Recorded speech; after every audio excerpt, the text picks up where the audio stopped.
Ladies and gentlemen, welcome to VFG Movie Reviews with your host, Tim Williams.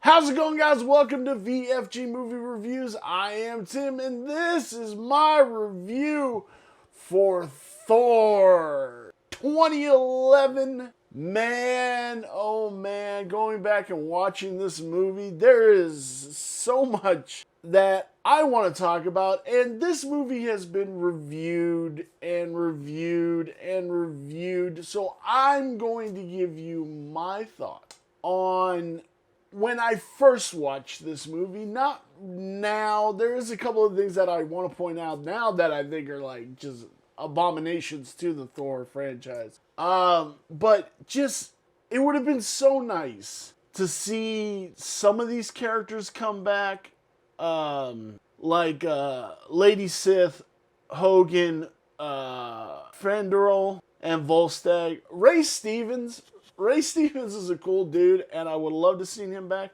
I know Fenderel, I know they switched him out in the second movie, and Ray Stevens switched out also. I know that. I mean, I would have loved to see the original actors, but hey, things happen, you know.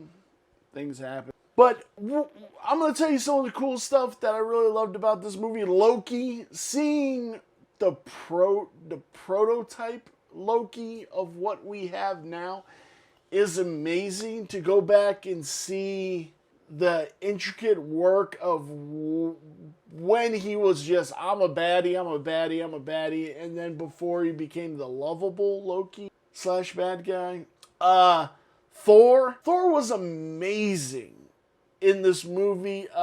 Chris Hemsworth is just the perfect Thor, but I hated his hair color. I hated the blonde eyebrows. Just ridiculous. And I'm so glad those things changed from this movie to the second, to the third, now to the fourth. And we get the debut of Hawkeye, one of my favorite characters. If you're a fan of the Hawkeye Disney Plus series, I did reviews for all those. Those are up on the channel. I will link them at the end of it. But this was such a monumental setup. This was the setup movie. This was the setup movie for the first Avengers. And my God, the cast: Hemsworth, Hopkins, Hiddleston, Natalie Portman, Skarsgård, Kat. Oh man, if you weren't married to Andrew WK, I would marry you in a heartbeat. Greg, Elba, Russo, like everybody. Such great acting. Like Anthony like I think he's a very underutilized character in the whole of the MCU. Was Odin. I think Odin could have had a slightly bigger part than what he had just in these movies. I would have loved to see him a little bit. Like I said, Loki was just amazing, and it's nice to see that proto-Loki. I think I've always had a problem with Natalie Portman. Not that I don't like her acting. I do love her acting. She's amazing. There's just something like they didn't have the chemistry that I would have wanted. I think they could have put somebody else in the role of Jane Foster. What's there to say about Frigga? Renee Russo, she's just amazing. Like, amazing. Idris Elba, Heimdall, again, somebody that I wish was utilized a little bit more throughout the MCU. And Agent Coulson, baby. How could we not love Clark Gregg? Agent Coulson, man. He was just the epitome of the cool nerd. And you grew to love him, and I love him. And I would love to see him come back, but I understand why he needs to stay dead, along with Robert Downey Jr. I would love to see Jamie Alexander, Lady Sith, come back and do something. Maybe your own show, man. Team her up with one of the other former Thors, like Beta Ray Bill or something like that. It would be nice to see her get her own standalone. She should have had her own. She should have been, like, I know, okay, I know I keep saying these characters should have been bigger in the MCU.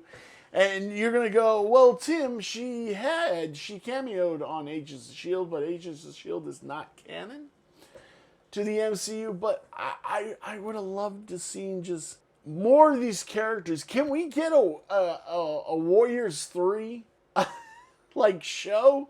Could we bring Josh Dallas, Ray Stevens, I'm going to fuck this up, Tadeo Asun back with Jamie Alexander? Could we get a Warriors 3 show? That would be kind of cool. I think that'd be kind of cool, kind of fun, kind of different, kind of interesting, you know? Overall, what can I say more about this movie that wasn't said? This movie was great. For somebody who's brand new, never seen this movie ever, let me give you a brief overview.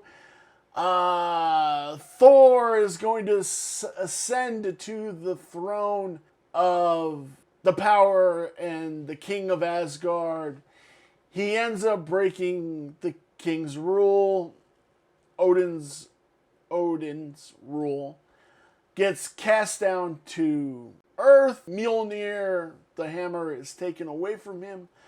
He needs to find that he is worthy, and at the end of the movie, he finds that he's worthy, and ultimately, like, we are friends, and we will be here if you need us. It's goddamn amazing of a movie, and I think I want Thor to end. Maybe the fourth one needs to be the end of Thor. He's a great character, and he has a lot of fun, and they're going different places with him. But I don't know. Maybe it's time for Thor to end. You know, maybe. I don't know.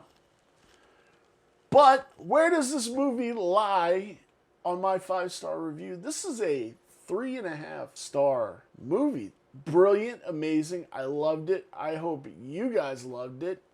Like I said, the definite stands out are Loki and Thor, but I put Hawkeye up there because Hawkeye's one of my favorite guys, and this is the movie that brought him in. I love it. Guys, let me know what you thought of this movie. Is this movie worthy of my rating, or should it be banished to hell? Let me know down below, guys. I sure love you. Thank you so much for watching my reviews, and we will see you in our next one. Bye.